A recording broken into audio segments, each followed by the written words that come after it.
ప్రభుత్వం వచ్చింది అని కొంతమందికి ఫోన్ చేసిన, తెలంగాణ ప్రభుత్వం వచ్చింది మా బతుకులు బాగుపడతాయని కొంతమంది అనేక మంది నేను చేసినాం. ఇంకా మాకు ఎక్కడ దిక్కు లేదు. నేను ఎందుకంటే నా సోదాలంటే అని గుర్తొస్తున్నాయి. నేను జైల్లో తెలంగాణ రాష్ట్రం కోసం జైల్లో పోయినప్పుడు కొన్ని పాంప్లెట్లు లోపలికి వచ్చినాయి.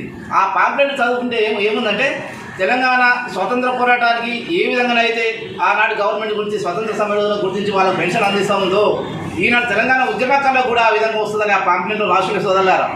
ఆ పాంప్లెట్ని చదివి మామూలుగా నేను ఇది ఎక్కడ పోయిందో ఆ పాంప్లెట్ చూసినాక అందరినీ మర్చిపోయాను. భార్య పిల్లలను అందరి చుట్టాలు మర్చిపోయాను. నేను మరీ గుర్తు చేస్తున్న సోదరులారా, తెలంగాణ ఉద్యమం కోసం నల్గొండ జిల్లా జైల్లో 29 రోజులు నిర్బంధించబడ్డప్పుడు నాతోటి ఇప్పుడున్న నగరకల్ ఎమ్మెల్యే వేముల వీరేశన్న గారు డాక్టర్ చెరుకు సుధాకర్ అన్న గారితో 29 రోజులు జైలు జీవితంలో అయిన వ్యక్తిని. అప్పట్లో నేను పోయిన ఒక వారం రోజులు కొంచెం బాధపడుతున్న సందర్భం అది. బాధపడుతున్న సందర్భంలో వీరేశన్న నా దగ్గరకు వచ్చి చెయ్యి మీద పెట్టి భుజం మీద పెట్టి ముఖ్యమంత్రి రేవంత్ రెడ్డి గారి చేతుల మీదనే సన్మానం జరుగుతుందని ఆశ ఉంది. ఇక మంత్రులు మాత్రం మనం అన్న అనుకున్న శ్రీధర్ బాబు కానీ పొన్నం ప్రభాకర్ కానీ వాళ్ళు 100% ఆ కార్యక్రమం హాజరవుతున్నారు.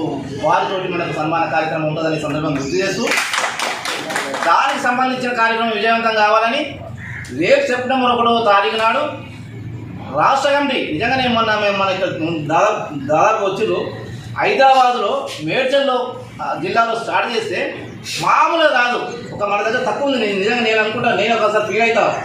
మామూలు ఉద్యమకారులు కాదు, అనేక మంది భారతదేశాలు తెలంగాణ ఉద్యమకారుల ఫోరంలో నేను పనిచేస్తానని.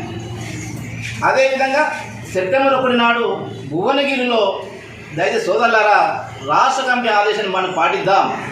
ఆలోచన ఆదేశం ప్రకారంగా అందరం ఎవరు ఫీల్ కాకుండా ప్రతి ఒక్కరు ఒక బైకులు తీసుకొని బైకులు కార్లు తీసుకొని భువనగిరి స్టార్ట్ కానిచ్చి భువనగిరి బైపాస్ నుంచి బాబాసాహెబ్ అంబేద్కర్ విగ్రహం వరకు చైతన్య యాత్ర మనది ఉంటుంది. ఆ చైతన్య యాత్రను ఇక్కడ ఉన్న మన సోదరులందరం మనం ఒక్కొక్క భుజాన వేసుకొని నా వంతు బాధ్యతగా అందరం ప్రతి ఒక్కరం నా వంతు బాధ్యత అని అది భుజాన వేసుకొని మనం విజయవంతం చేస్తామని చెయ్యాలని ఈ సందర్భంగా ఈ వచ్చినటువంటి మా పాత్రికేయ సోదరులు కూడా నమస్కారం తెలియజేస్తూ